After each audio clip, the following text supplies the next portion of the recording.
Hello guys, welcome all. तो इस video में हम देखेंगे मीन, मीडियन एंड मोड।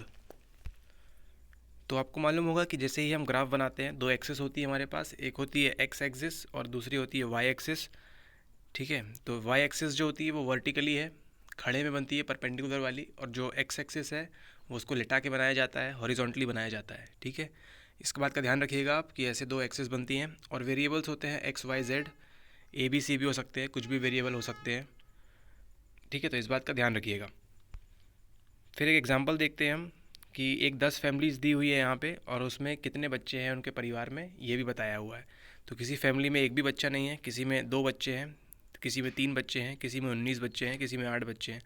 तो ऐसे 10 फैमिलीज़ का हमको दिया हुआ है। तो इसका हम निकालेंगे मीन, मीडियन एंड मोड। तो ये जो मीन, मीडियन एंड मोड होता है, ये लास्ट लेक्चर में आपको बताया था। ये क्या होता है? Central tendency. ठीक है ना, मतलब इतने सेकेंड के बाद वो जो साइकोलॉजिस्ट से नज़रें हटा लेते हैं या मिला लेते हैं, उसकी बात की थी। तो यहीं पे निकालेंगे हम, किसकी मदद से? मीन, मीडियन एंड मोड की मदद से। तो वो देखते हैं आगे। मीन होता है, कुछ नहीं होता है, सिंपल सा एवरेज होता है। ठीक है, sum of all divided by number of score. तो यहाँ पे कितना है? हमारे पास 40 मीन आया है। ठीक है, we have the mean age 40 for the following observations. ठीक है, लेकिन मीन क्या होता है, कभी कभी यूज़फुल नहीं होता है। ठीक है, वो क्यों नहीं होता है वो देखेंगे आगे, क्योंकि आपको दिख रहा है कि इसको डिवाइड करेंगे तो आपको मिलेगा 4। तो ये कह रहा है कि लगभग हर फैमिली में 4 बच्चे हैं। ठीक है, लेकिन जैसा कि यहाँ पे ये केस नहीं है। आप देख रहे हैं हर परिवार में 2 बच्चे हैं, किसी के पास एक भी नहीं है। तो 4 बच्चे लगभग लगभग हर परिवार में, ये तो कोई भी सही बात नहीं हुई। ठीक है, किसी भी फैमिली में 4 बच्चे तो नहीं है।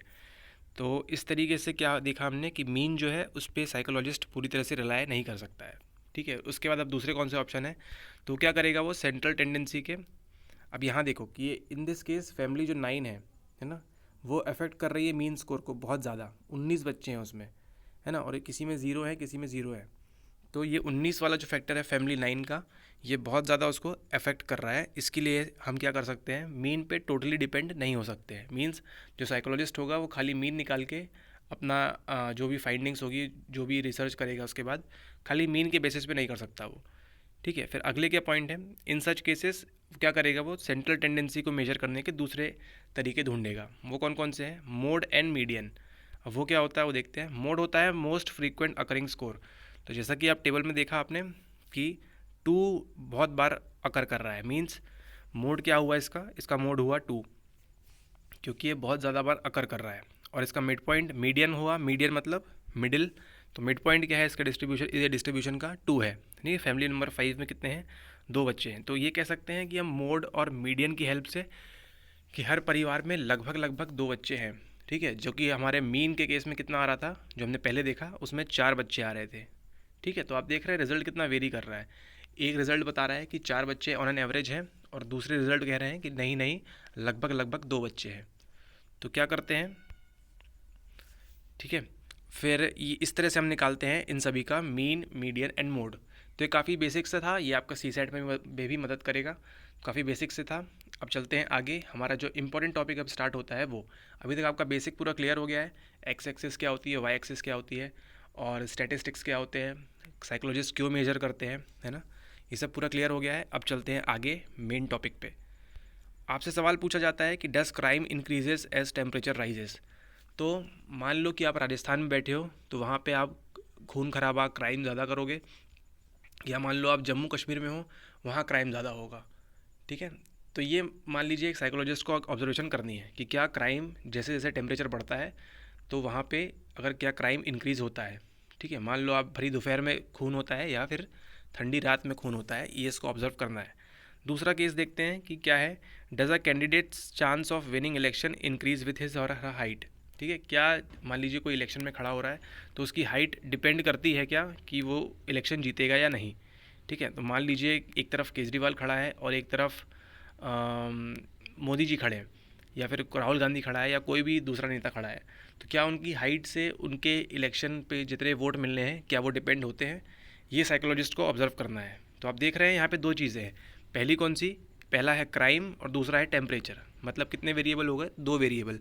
ठीक है, और यहाँ पे अब ध्यान से सुनिएगा इस बात को कि कैंडिडेट की हाइट और परसेंटेज ऑफ वोट। ठीक है, कितने वोट मिल रहे हैं मतलब इलेक्शन जीतने के लिए। तो कितने वेरिएबल हैं? 2 वेरिएबल है। तो साइकोलॉजिस्ट क्या करेगा? इन दोनों बेसिस पे देखेगा। तो जो भी साइकोलॉजिस्ट होगा वो क्या करेगा, वो देखेगा कैंडिडेट की हाइट और कैंडिडेट के वोट कितने मिल रहे हैं। तो इसी चीज़ों को क्या कहा जाता है, कोरिलेशन। तो ये आपके जो सिलेबस में यूनिट 3 का जो सिलेबस है, सबसे आखिरी का पॉइंट इसमें दिया हुआ है कोरिलेशन, तो वही हम पढ़ने वाले हैं, कोरिलेशन। ठीक है, मतलब कोई चीज़ का रिलेशन कैसा है हाइट का वोट से और टेम्परेचर का क्राइम से, इसी को कहते हैं क्या साइकोलॉजी की भाषा में, कोरिलेशन। बहुत इंपॉर्टेंट बात है, इसको बड़े ध्यान से सुनिएगा, आराम से सुनिएगा। Psychologists are interested in whether 2 or more variables are related. आपको बताया अभी कि साइकोलॉजिस्ट का ध्यान किस पे है, 2 वेरिएबल्स पे है। ठीक है, वो ये नहीं देख रहे हैं कि मतलब यहाँ ध्यान दीजिए कि ये 2 वेरिएबल पे इनका ध्यान है, क्राइम पे और टेम्परेचर पे। क्राइम हो गया x और टेम्परेचर हो गया y, और यहाँ पे आपका क्या हो गया, वोट हो गया x, और जो इलेक्शन में जो वोट मिलेंगे वो x हो गया, और जो हाइट हो गई वो y हो गई। ठीक है, तो इनका 2 वेरिएबल पे ध्यान है जो साइकोलॉजिस्ट है। ठीक है, ताकि क्या कर रहे हैं, so that changes in one are associated with changes in other. तो क्या एक में चेंज होने से दूसरे में भी चेंज होता है कि या नहीं, ये इसका इफेक्ट साइकोलॉजिस्ट को देखना है 2 वेरिएबल के माध्यम से। ठीक है, बाय 2 मीन्स। अब यहाँ इंपॉर्टेंट नोट करिए इस बात को, this is different from the issue of whether changes in one variable causes changes in other. तो ये अलग किससे है कि किसी एक वेरिएबल में चेंज होने से दूसरे वेरिएबल पे क्या प्रभाव पड़ता है, उसकी बात नहीं हो रही यहाँ। ठीक है, यहाँ पे उसकी बात नहीं हो रही है कि एक वेरिएबल के चेंज होने से क्या होता है। यहाँ बात किसकी हो रही है कि क्या 2 जो वेरिएबल्स हैं वो आपस में लिंक्ड हैं या इंटर रिलेटेड हैं, कि एक के बढ़ने से दूसरा बढ़ रहा है। ये अभी क्लियर होगा आपको अगले एग्जाम्पल से। तो अगले एग्जाम्पल की तरफ चलते हैं। तो हाइट के एग्जाम्पल के लिए हम देखेंगे क्या क्या इन्फॉर्मेशन हमारे पास है। तो यहाँ पे हमारे पास 2 एक्सिस हैं। चलिए, यहाँ पे हमने लिया है वाई एक्सिस में वोट्स को, और एक्स एक्सिस में लिया है हमने हाइट को। ठीक है, यहाँ पे आपके पास हाइट है एक्स एक्सिस में और वोट्स हैं वाई एक्सिस में, और यहाँ देख रहे हैं आप ग्राफ क्या है, इंक्रीजिंग है। मतलब ये कह रहा है कि जैसे जैसे हाइट बढ़ रही है आपके वोट्स भी बढ़ रहे हैं। ये जस्ट एक हाइपोथेटिकल एग्जांपल है। ठीक है, इसका वास्तविकता से कोई लेना देना नहीं है, सिर्फ एग्जांपल के लिए है। ठीक है, height of all the candidates हमने कहाँ पे ली, एक्स एक्सिस पे ले ली, और वोट्स कहाँ पे ले ली हमने, परसेंटेज ऑफ वोट्स, वो हमने ले लिए वाई एक्सिस में। ठीक है, और फिर क्या करेंगे, हम इसका ग्राफ प्लॉट करेंगे इन दोनों वेरिएबल्स की मदद से। इसको कहेंगे हम हाइट अगेंस्ट वोट्स का ग्राफ। तो एक ऐसा स्टैटिस्टिक्स जो इंडिकेट करता है डिग्री ऑफ रिलेशनशिप, इसको नोट कर लीजिएगा आप, degree of relationship between 2 or more variables, है ना, कि कितने इनके बीच कैसा संबंध है, रिलेशनशिप कैसा है इनके बीच, पक्का है, लॉन्ग डिस्टेंस है, शॉर्ट डिस्टेंस है, कैसा रिलेशनशिप है, इसकी जो डिग्री है, इसको क्या कहते हैं, इसको कहते हैं कोरिलेशन कोएफिशिएंट। तो अभी हमने पहले देखा कोरिलेशन क्या होता है। कोरिलेशन होता है 2 वेरिएबल्स आपस में कैसे लिंक्ड हैं। ठीक है, एक के इफेक्ट से दूसरे पे क्या इफेक्ट पड़ता है वो, और इसकी जो डिग्री होती है कि इतना इतना परसेंटेज जो भी होगा, आगे दिखाएंगे आपको, उसको क्या कहते हैं, उसको कहते हैं कोरिलेशन कोएफिशिएंट। ठीक है, ये जो कोएफिशिएंट है कहाँ से रेंज करते हैं, -1.00 से +1.00, तो ये इनकी रेंज हो सकती है। ठीक है, अब यहाँ ध्यान दीजिएगा, पॉजिटिव नंबर जो है वो क्या बताएगा कि जैसे ही एक वेरिएबल इंक्रीज़ होगा दूसरा भी इंक्रीज़ हो जाएगा। तो जैसा कि हमने ग्राफ में देखा कि जैसे जैसे हाइट इंक्रीज़ हो रही थी उनके वोट्स भी बढ़ते जा रहे थे, मतलब वो इलेक्शन जीतते थे। तो जैसे जैसे हाइट बढ़ती है और उनके वोट्स भी बढ़ते हैं, तो ये क्या है, ये इसका कोरिलेशन कोएफिशिएंट कैसे होगा, पॉजिटिव होगा। ठीक है, हाइट इंक्रीज़ होगी तो वोट्स भी इंक्रीज़ होंगे। अब अगर नेगेटिव नंबर होगा तो क्या होगा, जैसे जैसे उनकी हाइट इंक्रीज़ होगी उनके वोट डिक्रीज़ हो जाएंगे। तो अगर उसी ग्राफ को हम क्या करें, थोड़ा सा उल्टा बनाएंगे तो कैसे बनेगा कि जैसे जैसे उनकी हाइट बढ़ रही है उनके वोट्स डिक्रीज़ हो रहे हैं, तो ये क्या शो करेगा, नेगेटिव नंबर। तो पॉजिटिव नंबर में क्या होगा, दोनों इंक्रीज़ करेंगे, एक्स और वाई, और नेगेटिव में क्या होगा, एक्स इंक्रीज़ होगा तो वाई डिक्रीज़ होगा, या वाई से वर्सा। इस बात का ध्यान रखिएगा, कोरिलेशन कोएफिशिएंट इंपॉर्टेंट हो जाता है। यहाँ देखिए नंबर लाइन ऐसे चलती है 0.00 से इस तरफ +0.80 और इस तरफ -0.76। इस केस में जो भी दिया है, 0 से जितना दूर होंगे, ये देखिए यहाँ पे, the greater the departure from 0.00 in either direction the stronger the relationship between the 2 variables. तो ये 0.00 से जितना दूर होंगे, ये कहा जाएगा कि वो जो कोएफिशिएंट है, जो 2 वेरिएबल्स हैं उनका रिलेशनशिप उतना स्ट्रॉन्गर है। ठीक है, काफ़ी मजबूत है। तो अगर मान लीजिए किसी का कोएफिशिएंट +0.80 है तो वो मजबूत है, लेकिन अगर मान लीजिए यहाँ पे बीच में होता +0.56, तो इन दोनों केस में कौन सा ज़्यादा स्ट्रॉन्गर होगा, बड़ा वाला, मतलब +0.80। 0 से जो ज़्यादा दूर होगा वो ज़्यादा मजबूत होगा, मतलब स्ट्रॉन्ग होगा। और यहाँ पे -0.76 स्ट्रॉन्गर है। अगर मान लीजिए बीच में होता 0.32, इन दोनों में कौन सा स्ट्रॉन्गर होगा, -0.76, मतलब जो ज़ीरो से जितना दूर होगा उतना उनका स्ट्रॉन्गर बॉन्ड होगा, उतना रिलेशनशिप उनका उतना स्ट्रॉन्ग होगा। किसका? कोरिलेशन कोएफिशिएंट का, दोनों वेरिएबल्स में।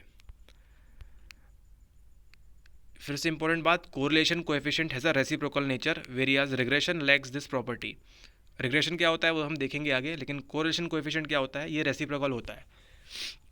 जैसे मान लीजिए कोई एक एग्जांपल है, कोई साइकोलॉजिस्ट है, उसका नाम है कमलाक। तो वो क्या करता है, 10 लोगों पे करता है टेस्ट और बताता है कि जो उनकी एंग्जाइटी का टेस्ट है और जो उनका परफॉर्मेंस है वो कैसा रिलेशन है उनका, +64, मतलब 0.64 प्लस में है उनका कोरिलेशन कोएफिशिएंट। ठीक है। और अगर सेम हो जाएगा अगर उनका परफॉर्मेंस और एंग्जाइटी को टेस्ट करेंगे तो भी। तो आप देख रहे हैं, पहले एंग्जाइटीज़ और परफॉर्मेंस को किया और टेस्ट और परफॉर्मेंस और एंग्जाइटी को किया, तो क्या होगा, इनका जो कोरिलेशन कोएफिशिएंट है वो क्या रहेगा? सेम रहेगा।